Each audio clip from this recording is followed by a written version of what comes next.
இருந்தாலும் இதில் எனக்கு என்னென்னா, இப்போ தமிழ்நாட்டில் நான் பலதரப்பட்ட கூட்டத்தில் பேசி சமீப காலத்தில் பேசியிருக்கிறேன். இந்த எல்கேஜி யூகேஜி படிக்கிற குழந்தைகள் முன்னாடி என்ன பேச சொல்லுவாங்க, எல்கேஜி யூகேஜி அந்த குழந்தைகள். அப்போ நான் எப்போ முடிக்கணுங்கிறது எனக்கு தெரியும். ஏன்னா அதுக்கு ஒரு அறிகுறி. அந்த குழந்தை என்ன பண்ணணும்னா, மொதல் வரிசையில் இருக்கிறது அப்படி தரையை கீறும். கேச்சுன்னா அது போதும் அப்படின்னு அதுக்கு முடிச்சுக்கோன்னு அர்த்தம். அதை பார்த்து தான் நான் முடிச்சுக்கிறது வழக்கம். கொஞ்சம் பெரிய ஹைஸ்கூல்னால் யாராவது பசங்க 2-3 பேர் கொட்டாவி விடுவாங்க, அதை பார்த்து அதை முடிச்சுக்கிறது வழக்கம். கல்லூரின்னா விசில் அடிப்பாங்க யாராவது ஒருத்தர் 2 பேர். இப்படி எனக்கு பலதரப்பட்ட எப்போ முடிக்கணுங்கிறதுக்கு அப்படிலாம் அறிகுறி உண்டு. எனக்கு ரொம்ப பிடிச்சது என்னென்னா, இந்த முதியோர் இல்லங்கள் இருக்குது பாருங்கள். முதியோர் இல்லம், பென்ஷனர் அசோசியேஷன்லாம் இருக்குது தமிழ்நாட்டில். எல்லாம் 60-70 வயசுக்கு மேற்பட்டவர்கள். அவங்க கூட்டத்தில் பேசுகிறது தான் எனக்கு ரொம்ப பிடிக்கும். ஏன்னா நான் பாட்டுக்கு பேசிக்கிட்டே இருப்பேன், அவங்களும் அசையாமல் கேட்டுக்கிட்டு இருப்பாங்க. அதுக்கு என்ன காரணம்னா, காது கேட்காது. அது எனக்கு அப்புறம்தான் தெரியும். பேசி முடிச்சுட்டு இறங்கி போனால் அந்த பெஞ்சில் உட்காந்துருக்கிற ஒரு நாற்காலில், என்ன சார் முடிச்சிட்டிங்க போல் இருக்கு அப்படிம்பார். எப்படி சார் கண்டுபிடிச்சிங்க? அதான் இறங்கி வந்தீங்கல்ல அப்படிம்பார். அதனால் அது மாதிரி கூட்டத்தில் ஒன்றும் எனக்கு சுத்தமாக யாரும் இருக்கக்கூடாது எதிரில். இல்லைன்னா அந்த முதியோர் இல்லம் மாதிரி அப்படி காது கேட்காதவங்களாம் உட்காந்துருக்கணும். இங்கே அப்படி இல்லை, எல்லாம் ரொம்ப விழிப்போடு இருக்கீங்க, காதை திறந்து வச்சுக்கிட்டு. அது மாதிரி என்ன போன்ற ஆட்களுக்கு கொஞ்சம் இது பேசுகிறதும் என்ன, சில பேருக்கு என்னென்னா பேச்சு மைக்கை பார்த்ததும் எனக்கு எப்போ நேரங்காலம் தெரியாது, முடிக்கிறதுக்கு தெரியாது. அப்படியும் உண்டு பேச்சாளர்கள் பல ரகம். நான் கூட இப்போ ஒரு ஏற்பாடு பண்ணியிருக்கிறேன். என்னுடைய நண்பர் சுபாஷ்னு ஒருத்தர் வந்திருக்கார். அவர்கிட்ட சொல்லியிருக்கேன், நான் எப்போ முடிக்கணும்னு தோணுதோ அப்போ லேசாக தலையை சொறி நான் முடிச்சுக்கிறேன். என்ன கடிகாரமும் கிடையாது, ஒன்றும் கிடையாது. நான் எப்போ ஆரம்பிக்கிறேன் எப்போ முடிக்கிறேன்னு தெரியாதுன்னு சொன்னேன். இதே மாதிரி கும்பகோணத்தில் சமீபத்தில் ஒரு கூட்டத்துக்கு போகும்பொழுது அந்த ஏற்பாட்டாளரை உட்கார வச்சு, நீ முடிக்கணும்னு தோன்றப்போ தலையை சொரியா நான் புரிஞ்சுக்கிறேன்னு சொல்லிவிட்டு, பெரியவர்களே தாய்மார்களேன்னது உடனே தலையை சொன்னார். என்னையா அது உள்ளேன்னா, இல்லை இது தலை அரிக்குது அதனால் சொல்லிடுறேன், நீ அது வேறு மாதிரியாக சொல்லுவேன்னு சொன்னார். அப்படி ஒருத்தர் ஏற்பாடு பண்ணி உட்கார வச்சுருக்கேன் எதிரில். அவர் இன்னும் தலைக்கு கையை கொண்டு போகல, முதல் வரிசையில் உட்கார வச்சுருக்கிறேன். ஏன்னா இந்த பேசுகிறவங்களுக்கு அந்த கூட்டம் பார்த்துட்டா முடிக்கிறது எப்போ முடிக்கிறது என்ன ஏதுன்னு தெரியாது. அது ஒரு பேச்சாளர் அவர் பாட்டு பேசிகிட்டே இருந்தாராம், ரொம்ப நேரம் பேசிகிட்டு இருந்திருக்கார். பேசிகிட்டு இருந்தால் ஒன்றும் புரியல, நேரங்காலம் தெரியல. அவருக்கே தோணி ஒரு கட்டத்தில் அந்த பேசுகிறவருக்கு, ஐயா மன்னிச்சுக்கோங்க, நான் ரொம்ப நேரம் பேசிட்டேன் போல் இருக்கு, எவ்வளோ நேரம் பேசினேன்னு எனக்கே ஞாபகம் இல்லை, இந்த கை கடிகாரத்தை கூட பார்க்க மறந்துட்டேன், என்னை மன்னிச்சுக்கோங்க அப்படின்னாராம். அப்போ கோபமாக ஒருத்தர் எழுந்திரிச்சு, ஏன்யா கடிகாரத்தை தான் மறந்தேன், பின்னாடி மாட்டிருக்கிற காலண்டரையாவது பார்க்கக்கூடாதா அப்படின்னாராம். அப்போ தான் தெரியுது அவன் வாரக்கணக்கில் பேசிக்கிட்டு இருந்திருக்கான். போன வெள்ளிக்கிழமை ஆரம்பித்து இந்த சனிக்கிழமை முடிக்கிறது மாதிரி அப்படி ஆகிடும். என்ன கடிகாரமும் கிடையாது. அது மாதிரி பேசுகிற பேச்சு ஆனால் பேசுனா என்ன சொல்லுவாங்கன்னா, எந்த பேச்சை கேட்டாலும் ஒரு தன்னம்பிக்கை வரணுமா கேட்குறவங்களுக்கு, அதுதான் நல்ல பேச்சு அப்படின்னு சொல்லுவாங்க. கேட்குறவங்களுக்கு ஒரு தன்னம்பிக்கை, வாழ்க்கையில் ஒரு பிடிப்பு வரணும், தன்னம்பிக்கை வரணும். அப்படிப்பட்ட எண்ணத்தில் தான் அவங்கெல்லாம் நல்ல கருத்துக்களை சொல்ல வந்திருக்கிறாங்க. அது என்னென்னா, ஒரு ஒரு ஒரு ஒரு இளைஞன் எங்கெங்கேயோ வேலை தேடியிருக்கான், வேலையே கிடைக்கல. உடனே ஒரு தண்டவாளத்தில் போய் தற்கொலை பண்ணிக்கணும்னு தண்டவாளத்தில் தலையை வச்சு படுத்துட்டானான். யாரும் வேலை கொடுக்கல, தண்டவாளத்தில் போய் தற்கொலை பண்ணி எடுத்து படுத்துருக்கான். அப்போது 2 பக்கமும் திரும்பி பார்க்குறான், ரயிலே வரல. என்னடா தற்கொலை பண்ணால் கூட ரயில் வர மாட்டேங்குது அப்படின்னு சொல்லிட்டு பார்த்துருக்கான். யாரோ ஒருத்தர் பேசிகிட்டு இருக்கார், ஒரு திடலில் கூட்டம், பெரியவர் பேசிகிட்டு இருக்கார். நம்ம அந்த பெரியவர் போய் கொஞ்ச நேரம் அந்த கூட்டத்தையாவது கேட்டுட்டு வருவோம், நீ ரயில் வர்ற பாட்டை காணும், அப்புறம் தலையை வச்சு படுத்துக்குவோம் அப்படி நேராக அந்த கூட்டத்துக்கு போனால் ஒரு திடலில் ஒரு பெரிய மனுஷன் பேசிகிட்டு இருக்கார். தன்னம்பிக்கை, வாழ்க்கையில் இளைஞர்கள் ரொம்ப தன்னம்பிக்கையோடு இருக்கணும் அப்படி இப்படின்னு பேசிகிட்டு இருக்கார். இவன் போய் உட்காந்து கேட்டான். இந்த இளைஞன் 1 மணி நேரம் கேட்டான். 2000 பேர் உட்காந்து கேட்டுக்கிட்டு இருந்தாங்க. உடனே கூட்டம் முடிஞ்சுது, கூட்டம்லாம் கலைஞ்சி போச்சு. அந்த பெரியவர் பேசிக்கிட்டு இருந்தார், அவரை போய் இவன் சந்தித்தான். இளைஞன், ஐயா நான் தற்கொலை பண்ணிக்கணுங்கிற எண்ணத்தோடு வந்தேன், தண்டவாளத்தில் தலையை வச்சு படுத்தேன், ரயில் வரல, அந்த நேரம் உங்கள் பேச்சு குரல் தான் கேட்டுது, நான் உங்கள் பேச்சை கேட்டேன், 1 மணி நேரம் கேட்டேன், கேட்டு முடித்ததுக்கப்புறம் என்னுடைய எண்ணத்தை நான் மாற்றிக்கிட்டேன், நான் இனிமேல் தற்கொலை பண்ணிக்க மாட்டேன் அப்படின்னா. அவர் பேச்சாளருக்கு ரொம்ப பெருமை. இதுதான் ஒரு பேச்சுக்கு அடையாளம், இப்படி தான் இருக்கணும். சரி, அந்த முடிவுக்கு எப்படி நீ வந்தேன்னு கேட்டார். இப்போ உங்கள் பேச்சை இந்த கூட்டத்தில் எவ்வளோ பேர் கேட்டுக்கிட்டு இருந்தாங்க சார் அப்படின்னு கேட்டான்.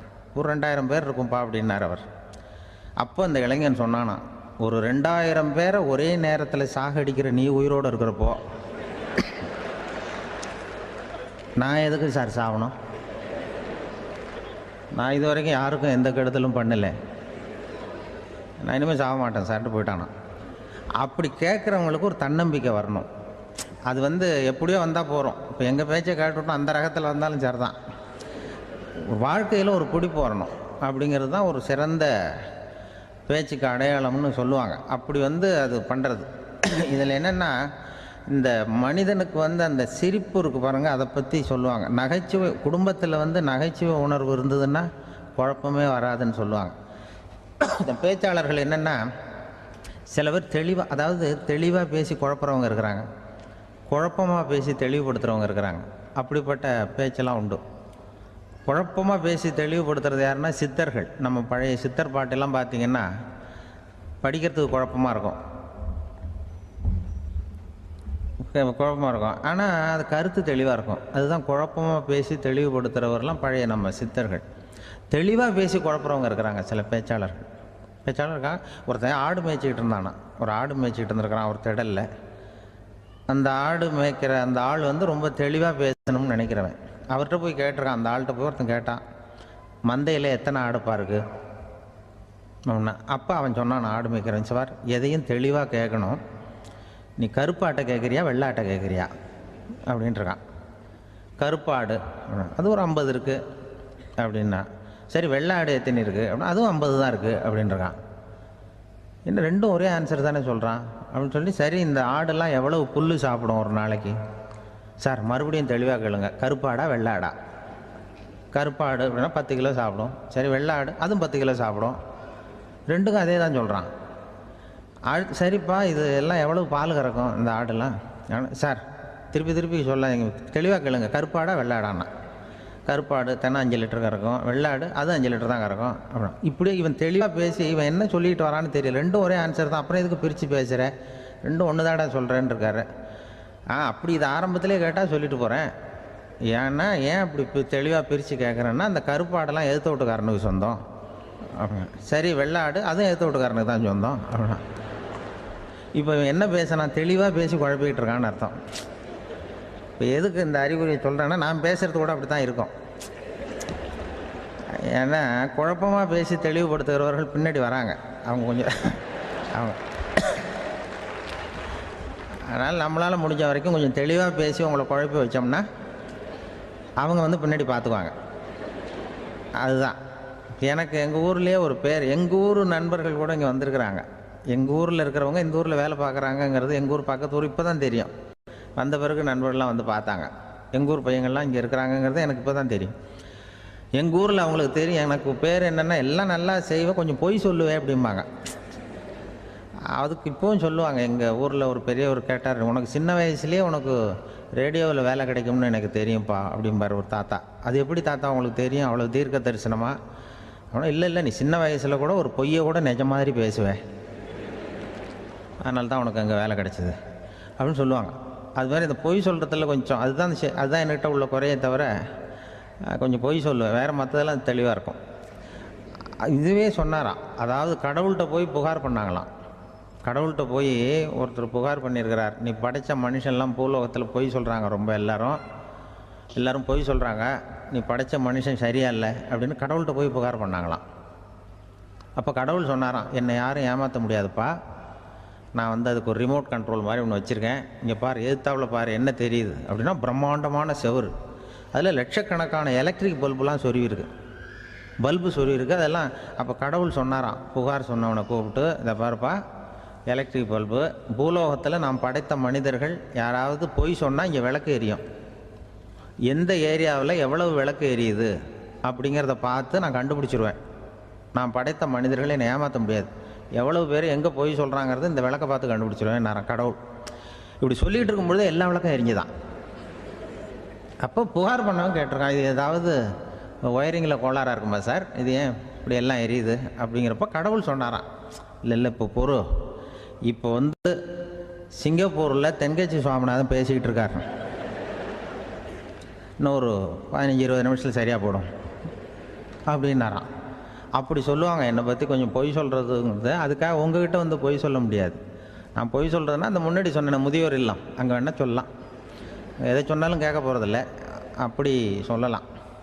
ஏன்னா இப்போ இதில் என்னென்னா, இவங்க ஐயாக்கெல்லாம் இங்கே வந்ததும் பெரியவங்கள்லாம் சொன்னாங்க, முஸ்தபா சார்லாம் சொன்னார், இங்கே வந்து முன்னாடிலாம் எங்கள் மனிதர்கள் எந்த அளவுக்கு இப்போ வந்து ரொம்ப ஆக்கப்பூர்வமாக வளர்ந்துருக்கிறார்கள். முன்னாடிலாம் சினிமா நடிகர்களுக்கு தான் இது மாதிரி கூட்டங்கள்லாம் வரும், சினிமா சம்மந்தப்பட்டவங்களுக்கு இது மாதிரி ஏதாவது நல்ல விஷயங்களை பேசுகிறவங்களுக்கு கூட்டம் வர்றது வந்து ஒரு பெரிய ஆரோக்கியமான அறிகுறி, எங்களுக்கெல்லாம் ரொம்ப மகிழ்ச்சியாக இருக்குது சார்னு சொன்னார். அது இப்போ அதுக்கு தான் வந்திருப்பீங்க, வேறு ஒன்றும் இப்போ எங்கள் முகத்துக்காக வந்திருக்க போகிறீங்க, அப்படி ஒன்றும் கவர்ச்சியான முகமா அதுவும், அதனால் வந்து முகத்தை பார்க்குறதுக்கு தான் வந்திருக்கிறாங்க அப்படின்னு சொல்லி. ஆனால் இந்த ரேடியோவில் நான் கொஞ்ச காலம் வெளியில் தெரியாமல் இருந்தேன்.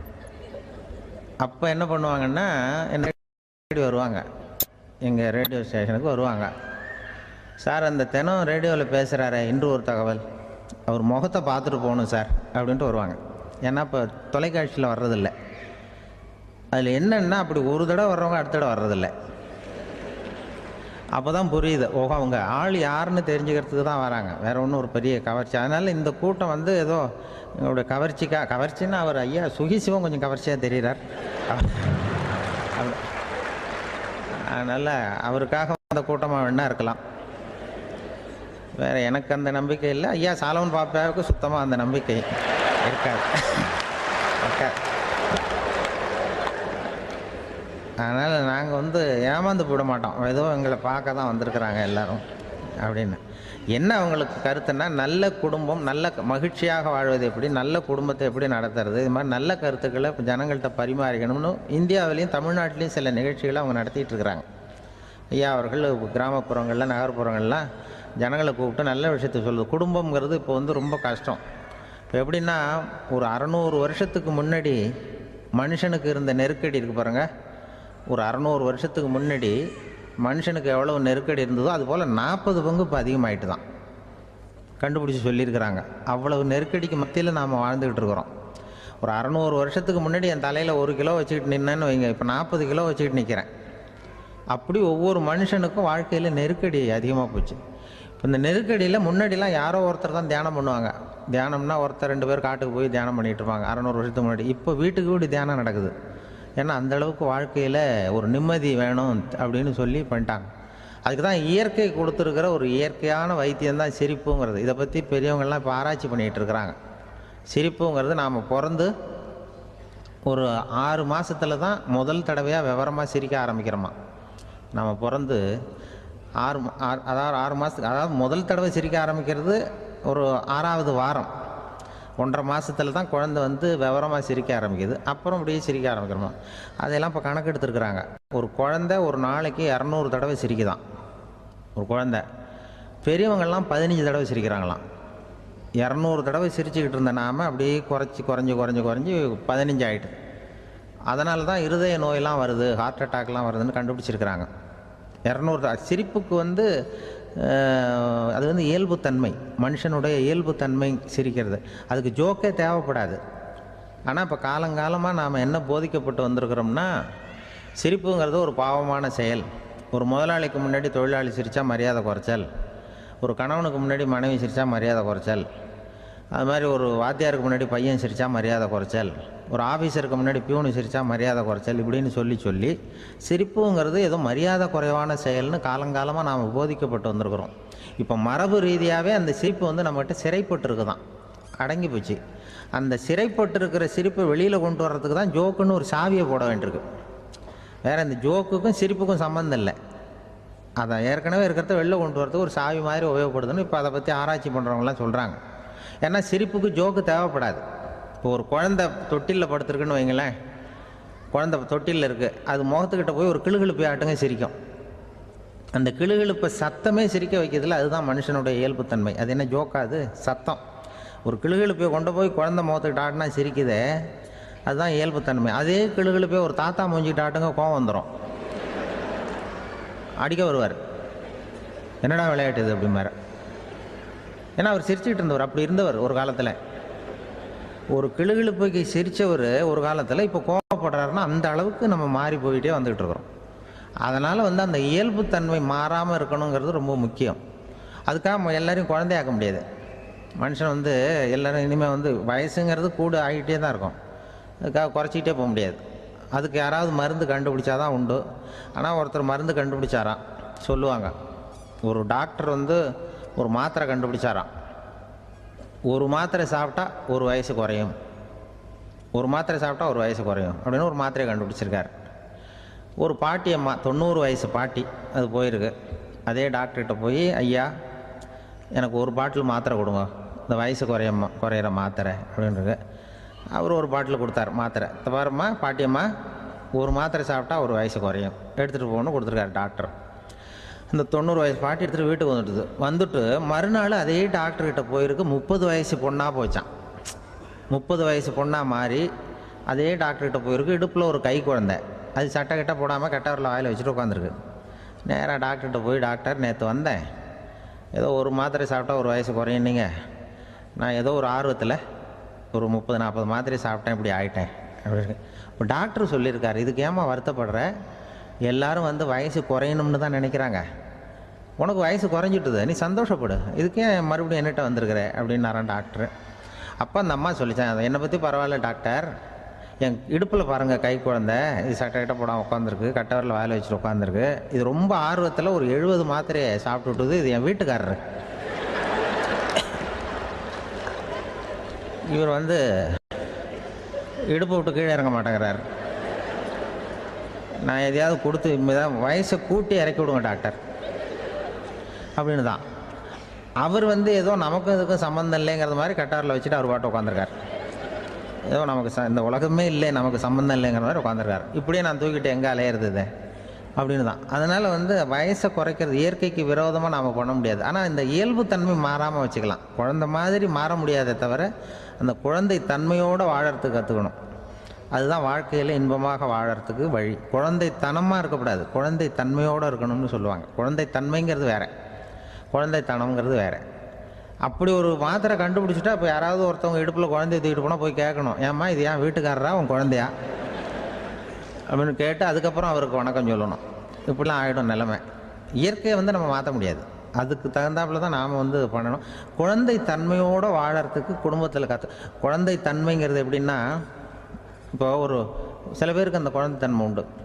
ஒரு வீட்டில் ஒரு புள்ள படுத்துருக்கு, அம்மா எழுப்புறாங்க, காலேஜுக்கு நேரமாச்சு எழுந்திரிப்பா, காலேஜுக்கு நேரமாச்சு எழுந்திரிப்பா அப்படின்னு. அந்த அம்மா அந்த பிள்ளை சொல்லியிருக்கு, ஐயோ எனக்கு காலேஜுக்கு போகிறதுக்கே பிடிக்கலம்மா, என்னை தொந்தரவு பண்ணாத, காலேஜுக்கு போகிறதுக்கு எனக்கு பிடிக்கல அப்படின்னு தான்.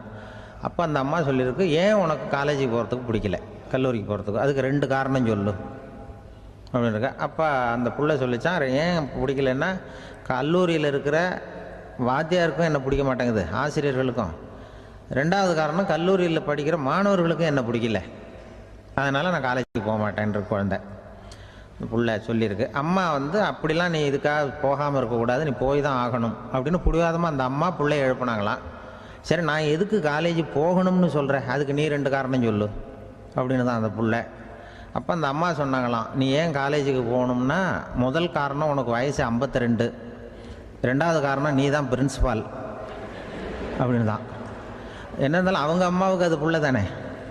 அதுதான் குழந்தைத்தன்மைங்கிறது. 52 வயசுலேயும் குழந்தைத்தன்மையோடு இருக்கார் பாருங்கள், அதுதான் அந்த குழந்தைத்தன்மையோடு வாழறது தான் வெற்றிக்கு வழின்னு சொல்லுவாங்க. கணவன் இன்றைக்கி நேற்று என்னன்னு யோசிச்சுக்கிட்டு இருக்கிறப்போ உங்கள் ஊர் தொலைக்காட்சியிலேயே ஒரு நிகழ்ச்சி நடந்தது. அதாவது இந்த உறவுகளை பற்றி ஒரு பேட்டி எடுத்திருந்தாங்க. ஒரு அம்மா சொல்லுது, அதாவது கணவன் மனைவியாக இருந்துட்டு அப்புறம் விவாகரத்து வாங்கிட்டு அதுக்கப்புறம் அந்த அம்மா பேசுகிறத நேற்று தொலைக்காட்சியில் போட்டாங்க. அது என்ன சொல்லுதுன்னா, நாங்கள் கணவனும் மனைவியாக இருக்கிறப்போ எங்களுக்குள்ளே சண்டை வந்துக்கிட்டு இருந்தது, இப்போ விவாகரத்து வாங்கிட்டு இப்போ நண்பர்களாக இருக்கிறோம், இப்போ சண்டையே வர்றதில்லை எங்களுக்குள்ளே அப்படி பாருங்கள். கணவன் மனைவியாக இருந்தப்போ சண்டை வந்து தான், விவாகரத்து வாங்கினது மறுபடியும் நாங்கள் நல்லபடியாக தான் இருக்கிறோம், ஒன்றும் எங்களுக்கு சண்டை வரல, அப்படி இருக்குது இப்போ காலம் போய்கிட்டு இருக்கு. நேற்று அப்படி ஒரு இது என் கூட வேலை பார்க்குறப்போ ஒரு அம்மா இருந்தாங்க. அவங்க எப்போதும் அவங்க வீட்டுக்காரர் படத்தையே வச்சுருப்பாங்க, கையில் பத்திரமா வச்சுருப்பாங்க. அவ்வளவு மரியாதை மதிப்புன்னு சொல்லி நாங்கள்லாம் அவங்கள பெருசாக நினைப்போம். இது எதுக்குமா அவங்க வீட்டுக்காரர் படத்தை பத்திரமா இல்லை கையிலே வச்சுருக்கீங்களே, ஆஃபீஸுக்கெல்லாம் எடுத்துகிட்டு வந்து வச்சு அடிக்கடி எடுத்து பார்த்துக்குவாங்க. அவ்வளவு பிரியமாக அவங்க வீட்டுக்காரர் இல்லை. ஆமாம், எனக்கு வந்து ஏதாவது பிரச்சனை வந்துவிடுதுன்னா உடனே எங்கள் வீட்டுக்காரர் படத்தை எடுத்து பார்ப்பேன். பரவாயில்லையே இப்படி ஒரு இதாக. ஆமாம், இதை பார்த்துட்டு நினச்சிக்குவேன், இதை விட பிரச்சனை வேறு என்ன இருந்துட போகுது உலகத்தில் அப்படின்னு நினச்சிக்குவேன். உடனே எனக்கு எல்லாம் போயிடும் அப்படின்ட்டு தான். அப்படி ஒரு அம்மா இருந்தாங்க, இப்போவும் இருக்காங்க, வேலை பார்த்துக்கிட்டு இருக்காங்க. அப்படிலாம் இங்கே இருக்கிற தாய்மார்கள் பெண்கள் யாராவது அப்படி கூட பண்ணலாம். எப்போதுமே உங்கள் வீட்டுக்காரர் படத்தை கையில் வச்சுக்கோங்க.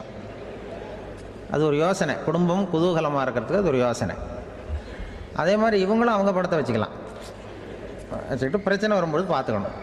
இதை விட நமக்கு என்ன வந்துட போகுது பெருசா அப்படி தான் இருக்கணும். குடும்பம் வந்து நல்லபடியாக இருக்கணும்னா அதுக்கு இப்போ சொல்லுவாங்க, கடவுளே வந்து ஒரு வீட்டு கணவன் வீட்டு தலைவர் கனவுல வந்தாராம். கடவுள் வந்து இது மாதிரி உன்னை விட்டுட்டு உங்கள் குடும்பத்தை உன்னையெல்லாம் விட்டுட்டு போக போகிறேன்னா, அதனால் ஏதாவது வர வேணும்னா கேட்டு போய் வாங்கிக்கோ அப்படின்னு கடவுள் சொன்னாராம் இந்த குடும்ப தலைவர்கிட்ட. அவருக்கு என்ன கேட்குறதுன்னு புரியல. கடவுள் வந்து விட்டுட்டு போகிறேங்கிறார், ஏதாவது வரம் கேட்டுக்கோ அப்படின்னு நம்ம என்ன பண்ணுறது, என்ன கேட்குறதுன்னு ஒன்றும் புரியல. குழம்பிக்கிட்டு இருந்தான் அந்த ஆள் கனவுல. இப்போ கடவுள் சொன்னாரா, சரி நீ ரொம்ப குழப்பமாக இருக்க, நாளைக்கு மறுபடியும் உன் கனவுல வரேன், அதுக்குள்ளே நீ முடிவு பண்ணி வை, உனக்கு என்ன வரம் வேணுமோ கேட்டு வாங்கிக்கோ, உனக்கு வரம் கொடுத்துட்டு நான் போயிடுறேன், உன்னை விட்டுட்டு போகிறதா நான் முடிவு பண்ணிட்டேன் அப்படின்ட்டுருக்காரு கடவுள். சரி ஒரு நாள் அவகாசம் கொடுங்க, நாளைக்கு நான் அதுக்குள்ளே முடிவு பண்ணி வைக்கிறேன்ட்டு அவர் வந்தார். மறுநாள் முழிச்சுக்கிட்டு மனைவி மகன் மக்கள் எல்லாரையும் கூப்பிட்டார், குடும்பத்தில் எல்லாரையும். இப்படி வாங்க, இது மாதிரி நேற்று கனவுல வந்தார் கடவுள், நம்மளை விட்டுட்டு போக போகிறாராம், என்ன வரம் வேணும்னு கேட்டு வாங்கிங்கோ அப்படின்னு போய் சொல்லிட்டார். என்ன கேட்குறதுன்னா அப்படின்னு அந்த கணவன் கேட்குறான். இந்த மனைவி சொல்கிறாங்க, என் உடம்பு பூரா நகையாக இருக்கணும் அப்படின்னு கேளு அப்படின்ட்டுருக்கு. அதுக்குள்ளே அந்த ஒரு பொண்ணு ஓடி வந்து, அப்படிலாம் கேட்காதப்பா கடவுள்கிட்ட, இப்போ இருக்கிற சொத்து எவ்வளோ இருக்கோ அதுபோல் இன்னொரு பங்கு வேணும்னு கேளு அப்படின்னு. அந்த பையன் வந்து அவன் வேறு சொன்னான், அவன் அது நமக்கு வந்து இது போல் ஒரு 10 பங்காவது வேணும், 2 பங்களா கார் வேணும் அப்படின்னு அவன் ஒரு லிஸ்ட்டை கொடுத்தான். இவர் என்ன கேட்குறதுன்னு முடிவு பண்ணுறதுக்குள்ள அங்கே வேலை செய்கிற அம்மா, ஒரு வயசான அம்மா வந்திருக்கு, வேலை செய்கிற அம்மா. அது வந்து சொல்லிச்சான் இவர்கிட்ட, தப்பாரு கடவுள்கிட்ட அப்படிலாம் கேட்காதப்பா, நாளைக்கு வரும்பொழுது என்ன வர வேணும்னா எங்கள் குடும்பத்தில் எல்லாரும் அன்பாக இருக்கணும் பாசமாக இருக்கணும்னு கேட்டு வாங்கிக்கோ, வரத்தை அன்பு பாசம் குடும்பத்தில் எப்போதும் நிலவணும்னு கேட்டு வாங்கிக்கோ, வேற எல்லாம் நம்ம பார்த்துக்கலான்னு இந்த பெரியம்மா சொல்லிச்சான். மறுநாள் அதே மாதிரி படுத்து தூங்கினார். கடவுள் கனவுல வந்தார். வந்து கேட்கும்பொழுது இவர் சொன்னாராம், ஐயா எனக்கு வந்து எங்கள் குடும்பத்தில் நாங்கள் கணவன் மனைவி பிள்ளை குட்டி எல்லாம் பாசமாக இருக்கணும் அன்பாக இருக்கணும், இதுதான் எங்களுக்கு வர வேணும் அப்படின்னு கேட்டாராம். இவர் கேட்டதும் கடவுள் வந்து தலையை சொரிய ஆரம்பிச்சிட்டாராம். ஏன் என்ன யோசிக்கிறீங்கன்னு கேட்டிருக்காரு.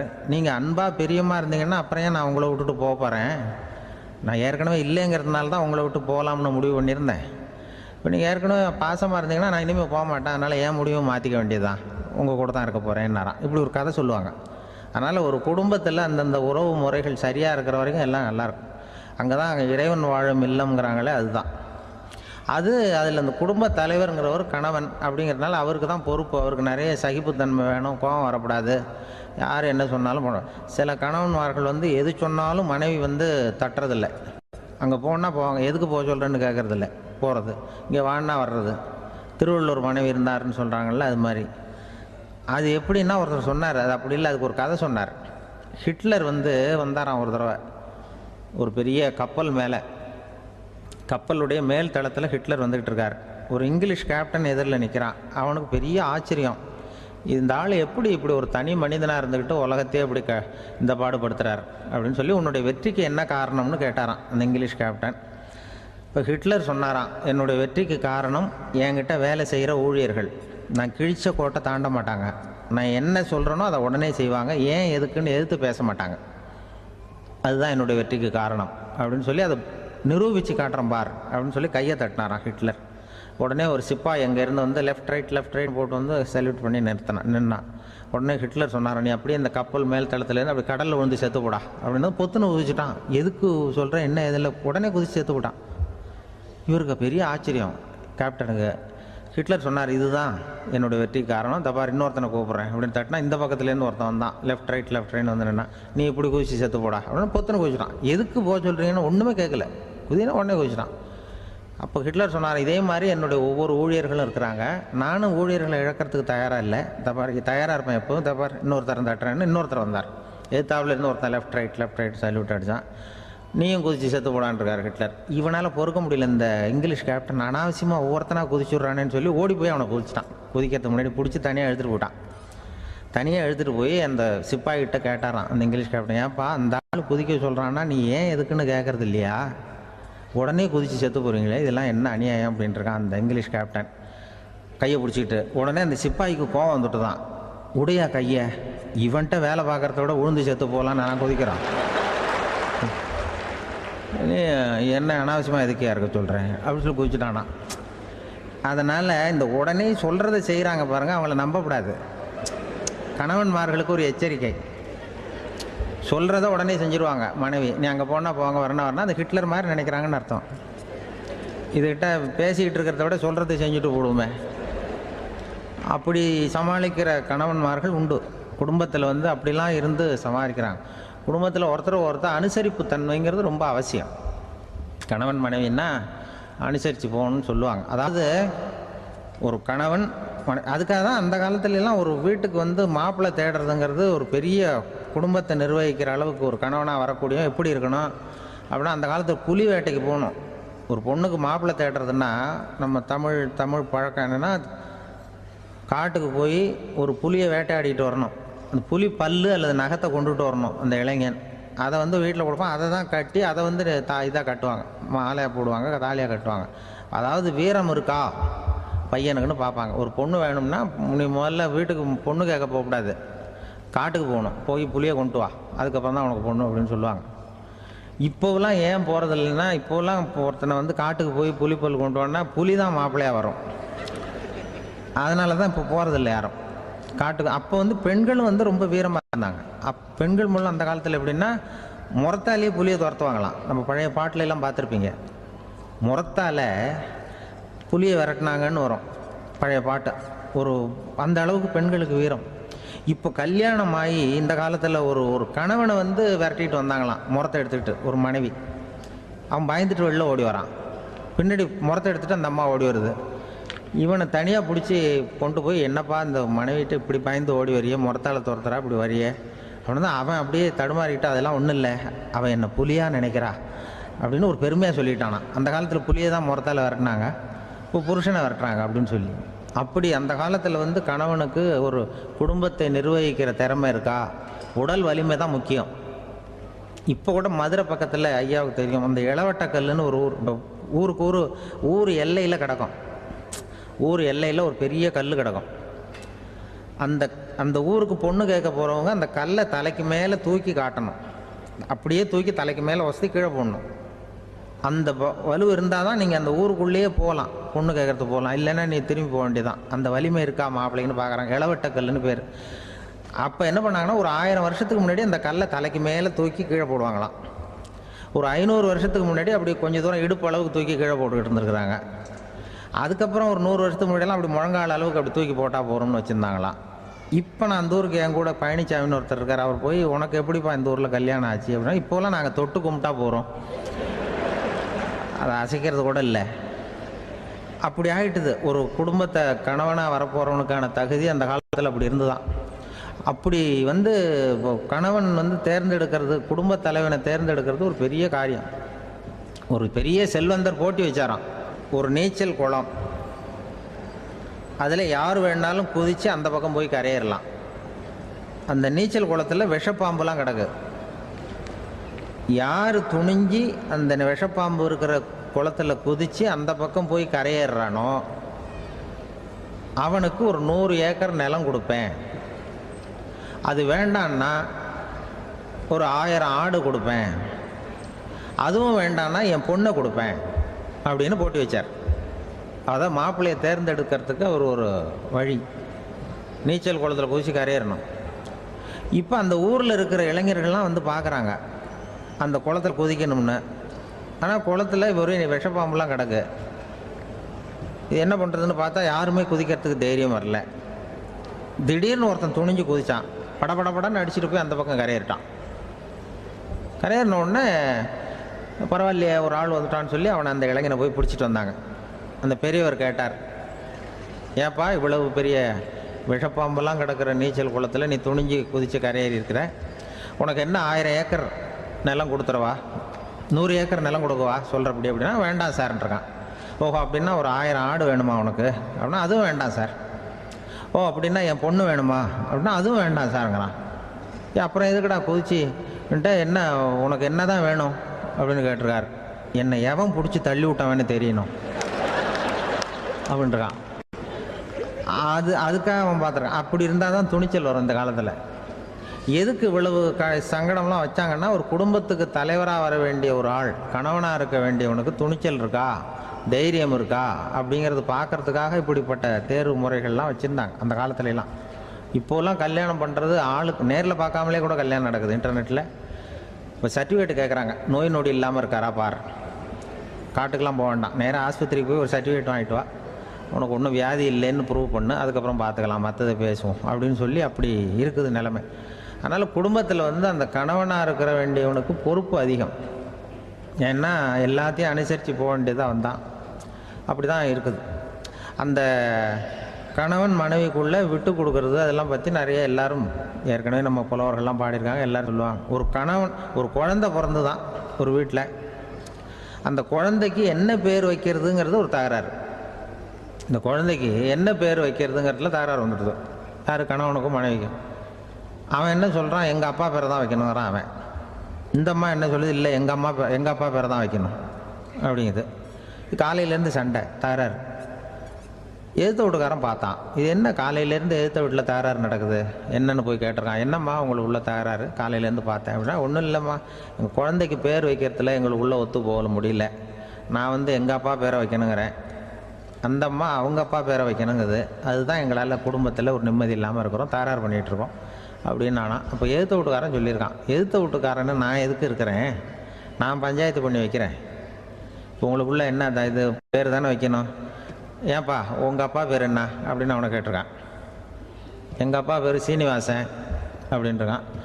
இந்த அம்மாவை உங்கள் அப்பா பேர் என்னம்மா, கிருஷ்ணன் அப்படின்னு சொல்லி. இவன் யோசித்து பார்த்தான், குழந்தைக்கு சீனிவாச கோபாலகிருஷ்ணன்னு பேர் வைங்க போங்க அப்படின்ட்டு போயிட்டான். ஏற்ற விட்டுக்கு தீர்த்து வச்சுட்டு போயிட்டான். போனதுக்கப்புறம் இவங்க 2 பேரும் பேசிக்கிட்டாங்க.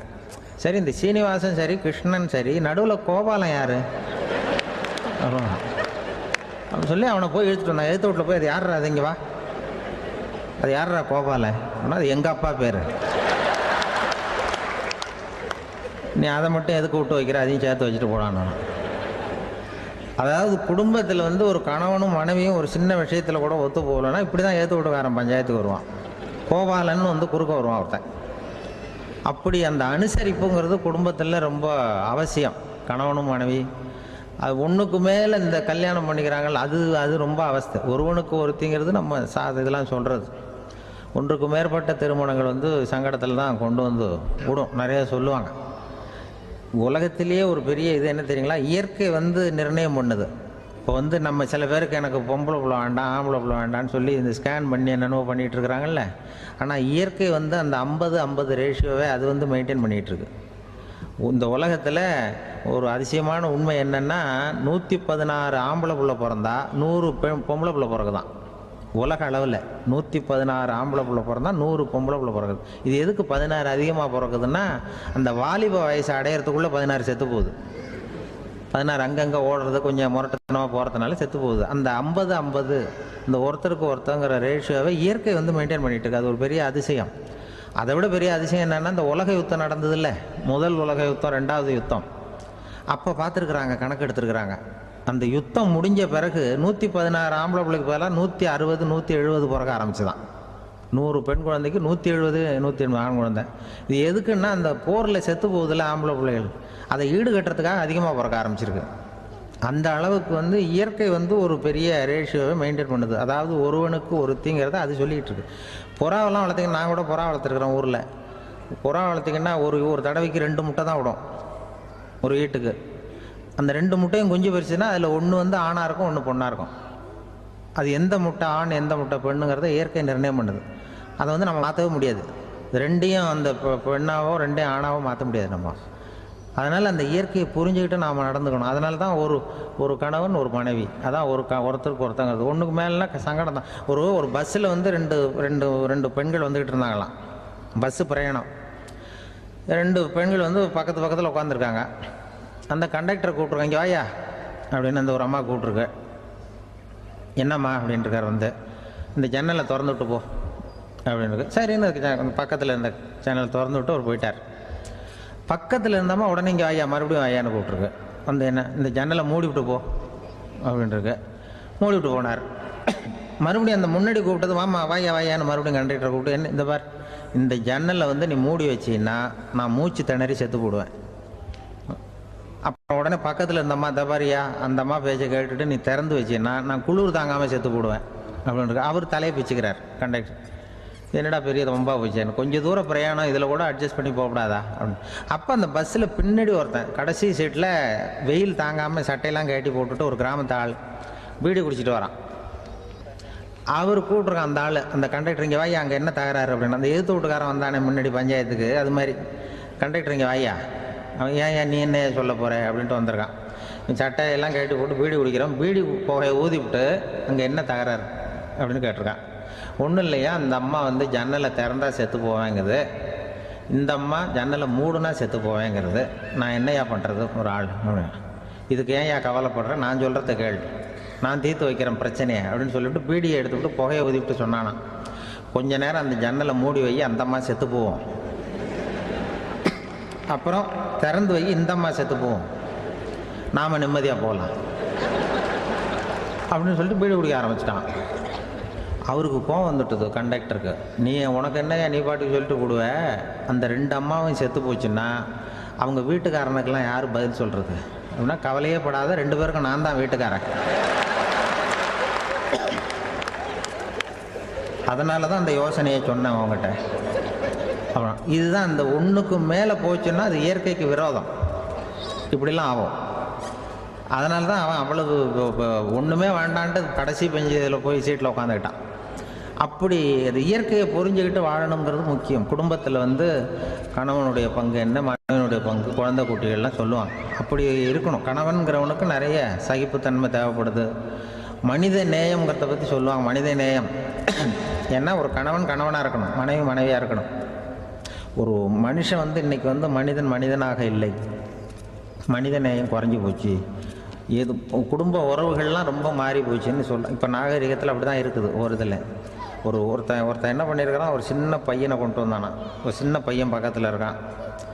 ஒரு பெரியவர் கேட்டிருக்கார், யாரப்பா அந்த பையன் அப்படின்னு கேட்டிருக்கார். இவன் சொன்னான்னா, இந்த பையன் எனக்கு தூரத்து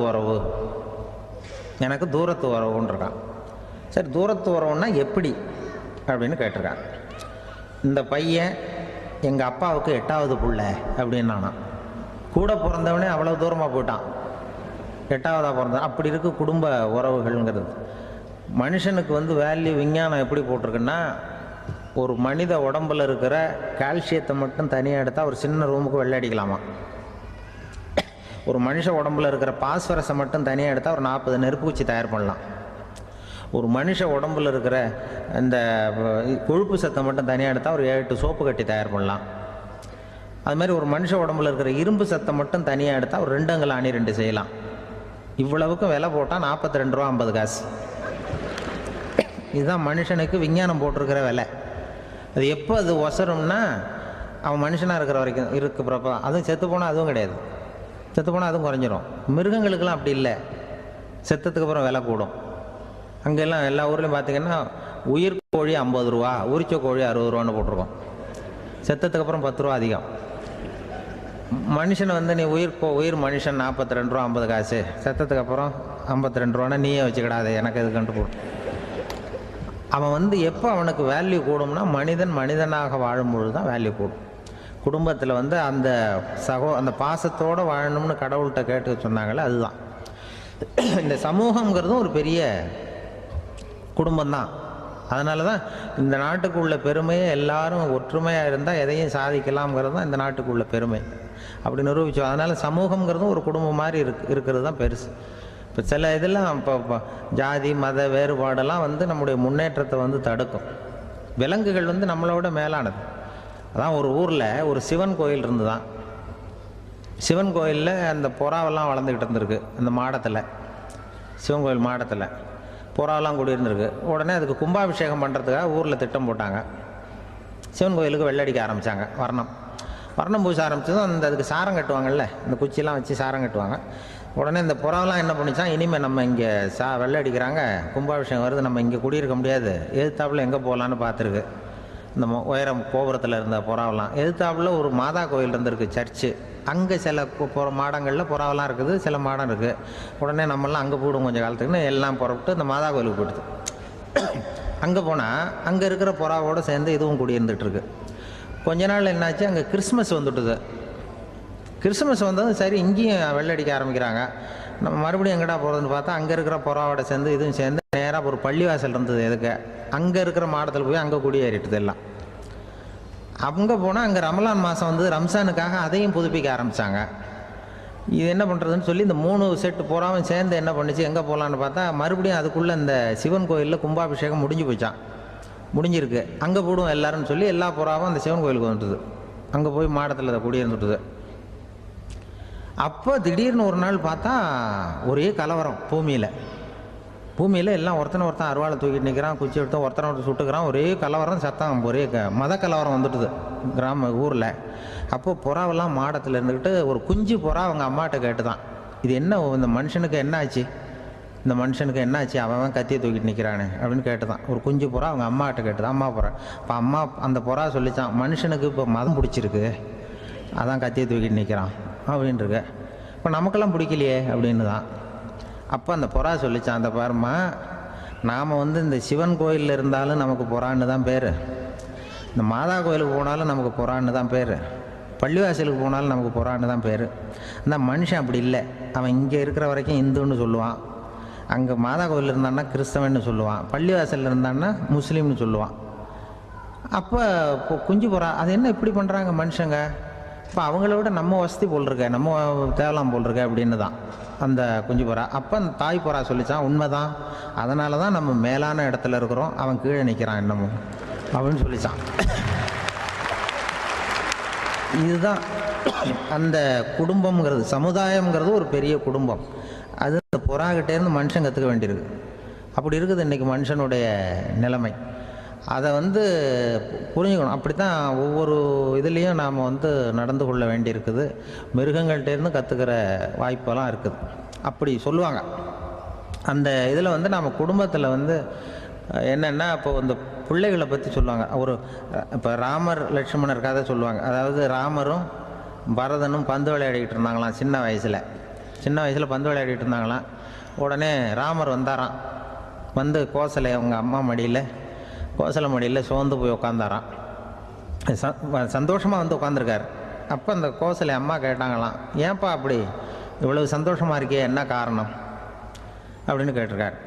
அப்படின்னு அந்த அம்மா கேட்டிருக்கு. ராமன் சொன்னான்னா, இது என் தம்பியோட நான் பந்து விளையாண்டுட்டு இருந்தேன், பரதன், அவன் வந்து ஜெயிச்சுட்டான், நான் தோத்துட்டேன், என்னை வந்து அவன் ஜெயிச்சுட்டான், அவனுடைய வெற்றி வந்து எனக்கு சந்தோஷமாக இருக்குது, தம்பியோட வெற்றி, அதனால் நான் சந்தோஷமாக இருக்கேன்னு சொல்லியிருக்கு.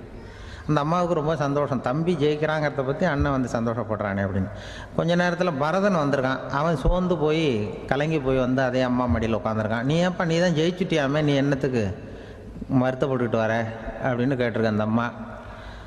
அப்போ பரதன் சொன்னானா, நான் ஜெயிக்கணுங்கிறதுக்காக அண்ணன் விட்டு கொடுத்தாரு, தோத்துட்டாரு, அதனால் எனக்கு வருத்தமாக இருக்குது.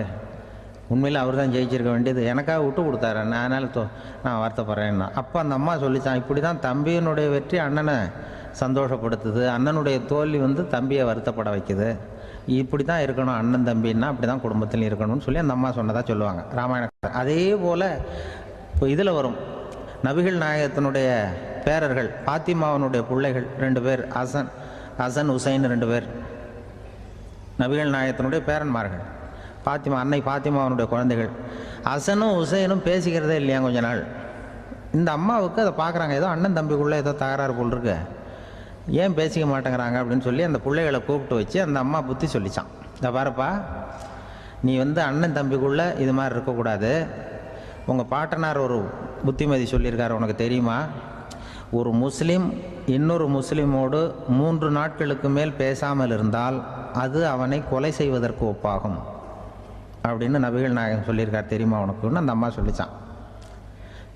அப்போ அந்த தம்பிக்காரர் சொன்னாராம், ஹுசைன் சொல்லியிருக்கார், அதுவும் எனக்கு தெரியும். அதே தாத்தா பாட்டனார் என்ன சொல்லியிருக்காருன்னா, அந்த 2 பேரில் யார் முதல்ல சலாம் சொல்கிறாங்களோ, யார் முதல்ல முன்னாடி பேசுகிறாங்களோ அவங்களுக்கு சொர்க்கம் கிடைக்கும், இறைவனுடைய ஆசி கிடைக்கும்னு சொல்லியிருக்கிறார். அந்த ஆசி அண்ணனுக்கு கிடைக்கட்டுமேங்கிறதுக்காக நான் பேசாமல் இருக்கிறேன் அப்படின்னா. அந்த ராமனும் பரதனும் எப்படி இருந்தாங்களோ அப்படி தான் ஹசனும் ஹுசைனும் இருந்திருக்கிறார்கள். அந்த பாசம்தான் குடும்பத்தில் வேணும். குடும்பத்தில் அண்ணன் தம்பி எப்படி நடந்துக்கணும், அம்மா பிள்ளை எப்படி நடக்கணும் அப்படிங்கிறது தான். ஏன்னா தாய் அம்மாவுக்கு எப்போதுமே பிள்ளைங்கள் அம்மா பக்கம்தான் இருக்கும். அம்மா பிள்ளைங்க தான் அதிகம். இதில் ஒரு பெரிய நீதிபதி இருந்தார் சென்னையில், உண்மையாக நடந்தது. சென்னையில் ரொம்ப காலத்துக்கு முன்னாடி காந்தி இருந்த காலத்தில் சென்னையில் ஒரு நீதிபதி, அவர் ஒரு நாள் நீதி கோர்ட்லாம் விட்டு ரொம்ப கஷ்டப்பட்டு ராத்திரி சும்மா போய் உடனே வீட்டுக்கு வரல. கோர்ட்டினுடைய நடவடிக்கை முடிஞ்சு வீட்டுக்கு வராமல் போய் எங்கெங்கேயோ போய் சுற்றிவிட்டு அந்த நண்பர்களோடு அப்படி உல்லாசமாக அப்படி கொண்டாடிவிட்டு நடுராத்திரிக்கு வந்திருக்கிறாரு வீட்டுக்கு 1 மணிக்கு. அப்போ அந்த வயசான அம்மா வாசல்லையே காத்துக்கிட்டு இருக்கு. புள்ள போச்சு நீதிபதி இன்னும் வந்து சேரலேன்னு வாசல்லே நின்றுட்டு இருந்துதான். அப்போ அது வந்த உடனே பலார்னு அரைஞ்சி விட்டாங்களாம் அந்த அம்மா. ஏன்டா அவ்வளோ தூரம் எங்கே போனேன், என்ன தான் நீதிபதியாக இருந்தாலும் அவங்களுக்கு புள்ள தானே, பலார்னு அரைஞ்சி விட்டாங்க. உடனே அவர் கலங்கி போய் அழுதாராம். மறுநாள் கேட்டிருக்காங்க அந்த பக்கத்தில் இருந்தவங்க, ஏன் நீ பெரிய நீதிபதி, பெரிய பதவியில் இருக்க, அதனால் உன்னை உங்கள் அம்மா அடிச்சிட்டாங்கன்னு அழுதியா அப்படின்னு கேட்டாங்களாம். அப்போ அவர் சொன்னாராம் நீதிபதி, இல்லை நான் இது மாதிரி எங்கள் அம்மாக்கிட்ட அடிக்கடி அடி வாங்குவேன், எப்போதும் அவங்க அடிக்கிற அடி பலமாக விழும், இப்போ அவங்க அடித்தது எனக்கு வலிக்கவே இல்லை, அந்த அளவுக்கு அவங்களுக்கு வயசாகிட்டுதே, பலம் குறைஞ்சிட்டுதேன்னு நினச்சி அழுதேன் அப்படின்னு இருக்காராம். அதுதான் புள்ள அம்மா பேரில் உள்ள பாசங்கிறது.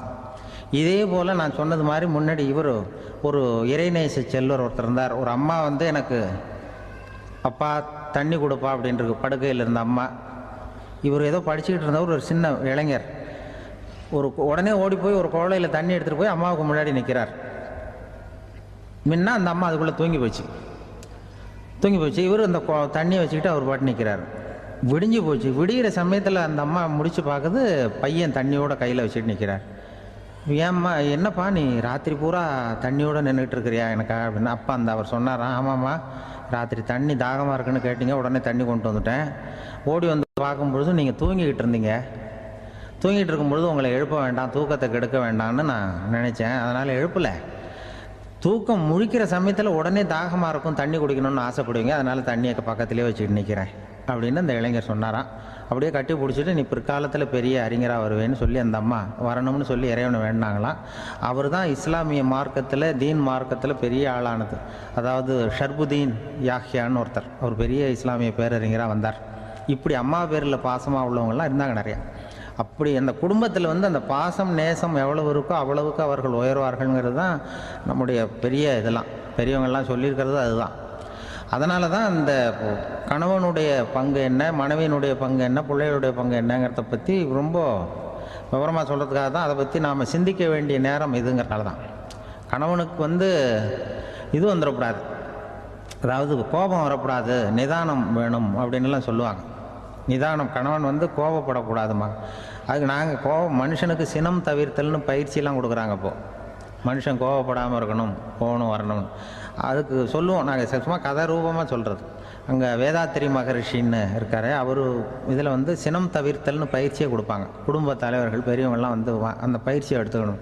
என்ன கூப்பிட்டாங்க ஒரு தரம், சினம் தவிர்த்தல்னு ஒரு பயிற்சி கொடுக்குறோம், அதில் நீ பேசுன்னாங்க. நான் சொன்னேன், நான் பயிற்சிக்கு வேணா வரேன், என்னை பேச வேண்டாம் சார், நான் பயிற்சி கற்றுக்கிறேன்னு. இல்லை நீ அதெல்லாம் பயிற்சி நாங்கள் கொடுக்குறோம், நீ உனக்கு என்ன தெரியுமோ சொல்லு, மனுஷன் கோவப்படாமல் இருக்கணும், அதுக்கு ஏதாவது வழி சொல்லிட்டு போ அப்படின்னு கூப்பிட்டாங்க. சரின்ட்டு போனேன். அங்கே போய் நான் சொன்னேன், இது மாதிரி எனக்கு தெரிஞ்சது ஒரு கதை மாதிரி சொன்னேன். மீனம்பாக்கம் ஏர்போர்ட், அங்கே ஜப்பானுக்கு போக வேண்டிய ஒரு பிரயாணி லக்கேஜோடு நிற்கிறார் நிறையா. இதை வாங்கி பிளேனில் ஏற்றக்கூடிய ஒரு தொழிலாளி அவர்கிட்ட ஒரு சண்டை போடுறார், அடிக்க போகிறார், திட்டுறாரு, கண்ணாமலான்னு திட்டுறார். அவர் இதை ஒருத்தர் பார்த்துக்கிட்டே இருக்கார். அந்த சினம் தவிர்த்தல் பயிற்சி கொடுக்குற பேராசிரியர் ஒருத்தர் பார்த்துக்கிட்டே இருக்கார். இது எப்படி இவன் இந்த ஆள் அவ்வளவு கோபமாக அடிக்க போகிறான், திட்டுறான் அந்த பெரிய மனுஷன், இவர் பதிலுக்கு அவர் திட்டவே இல்லையே. அந்த அந்த தொழிலாளி சிரிச்சுக்கிட்டே சரி சார் சரி சார் அப்படின்னுட்டே இருக்கான். இவர் லக்கேஜை வாங்கி பிளேனில் ஏற்றுற தொழிலாளி இவன் கண்ணாவுடனே அடிக்க போகிறான், திட்டுறான், முகம் செவந்து போச்சு. இவருக்கு என்ன ஆச்சரியம்னா இந்த ஆள் இவ்வளவு கோவப்படுறான், அதை வாங்கி அந்த தொழிலாளி கொஞ்சம் கூட முகத்தில் கோபமே படலையே, சிரித்த முகத்தோடு இருக்கானே, இவன் நமக்கு பயிற்சி வகுப்பு எடுக்கலாம் போல இருக்க அப்படின்னு இவர் நினச்சிட்டார். ரொம்ப நேரம் அவர் கத்திக்கிட்டு இருந்தார். சரி சார் சரி சார்ன்ட்டு அதை வாங்கிட்டு அவர் போயிட்டார். போனதுக்கப்புறம் இவர் இந்த ஆள் அப்புறம் பிளேன் வந்தது, ஏறி அவர் போயிட்டார், ஜப்பானுக்கு போயிட்டார். அதுக்கப்புறம் இந்த சினம் தவிர்த்தல் பேராசிரியர் ஓடி போய் அந்த தொழிலாளியை பிடிச்சி கொண்டு வந்தார். இந்த பாருப்பா, நான் காலையிலேருந்து பார்த்துக்கிட்டு இருக்கேன், அந்த ஆள் உன்னை அடிக்க வந்தான், திட்ட வந்தான், இவ்வளவு கோவப்படுறான், உனக்கு பதிலுக்கு நீ கோவமே படலையே, உனக்கு கோவமே வராதா, அது எப்படி நீ சினம் தவிர்க்கிறது, எப்படி உனக்கு கோவமே வரலையா அப்படின்னு கேட்டிருக்கார். அப்போ அந்த தொழிலாளி சொன்னாராம், அப்படி இல்லை சார், மனுஷன்னு பிறந்தா கோவம் படாமல் இருக்க முடியாது, எல்லாருக்கும் கோவம் வரும், அது அவங்கவுங்க வழியில் டீல் பண்ணுவாங்க, நான் அதை என் வழியில் டீல் பண்ணேன், அவ்வளோதான். அப்போ அவர் திட்டும் பொழுது உனக்கு கோபம் வந்தது தானே? வந்தது சார். அப்போ அது எப்படி டீல் பண்ணேன்னு